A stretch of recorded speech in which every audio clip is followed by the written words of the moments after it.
తెలియదునా. ఇప్పుడు మీరు hi guys. ఎయిర్పోర్ట్లో పోతున్నాం. ఎయిర్పోర్ట్ కాడి నుంచి కాదు.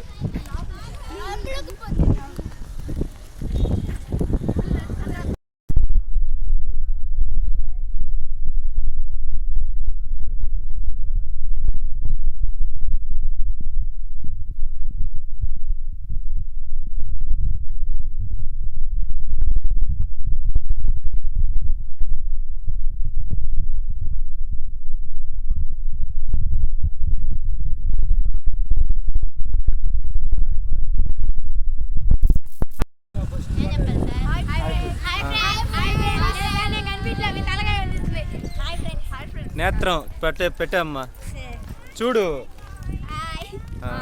బాయ్. ఎవరికి అమ్మ పడిపోతుండే తీసుకొచ్చారు. లోపల నుంచి